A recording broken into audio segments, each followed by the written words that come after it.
Do you want this to be you?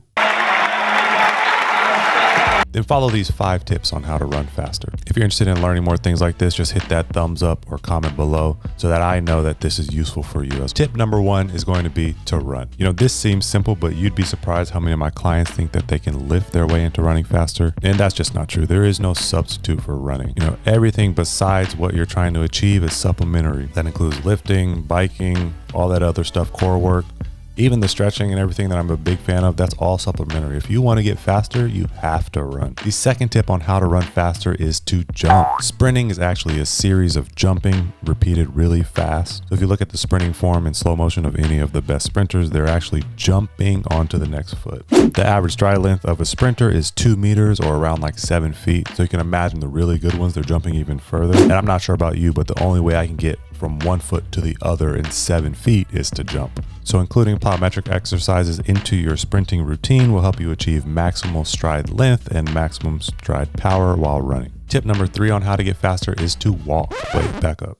You're telling me to walk? Like anything, you must crawl before you walk, before you run. Always make sure that you're doing the little things right before you try the big things. For example, what I mean is that for the top sprinters, the top athletes in the world, whenever they're coming back from off season, getting back into training, they begin with simple things such as a stride at 60 to 75%, walking, jogging, as opposed to just getting straight into sprinting. So before you get back into sprinting, or if you're learning to sprint, make sure that you walk before you run. Actually, crawl before you walk, before you run. Tip number 4 on how to improve your sprinting speed, your running speed, is to use your arms. This is true for sprinting, jogging, anything. So you want to swing your arms. You want to swing them aggressively forward and back. Go into a freeze frame of your favorite sprinter or any sprinter. Let's just take Usain Bolt, for example.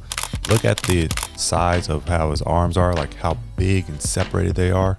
There's no mystery why the sprinters are like actually very fit and buff up top too. They don't just run with their legs, they run with their arms as well. If you weighed each arm, they'd weigh about 11 to 12 pounds each. And I like to tell my clients, if your arms aren't working with you, they're working against you. Tip number 5 on how to improve your running is to think of your muscles as rubber bands. This is a personal thing that I like to do that just helps me visualize what I need to do for training. So if you picture a rubber bands are elastic, and our goal for sprinting is to expand and contract our muscles or our rubber bands as quickly as possible, but obviously you don't want that rubber band to snap. So, a cold rubber band is the same as a cold muscle. You try to make it elastic too quickly whenever it's not warm, snap. A thin or frail rubber band, one that hasn't been properly hydrated, properly repaired for recovery, you try to expand and contract that one, snap. One that's not built to a good thickness and you're trying to put too much force and pressure on it. So let's say you don't actually do the strength training that you need. You don't start with the small things and do the basic things to build up the thickness of that rubber band,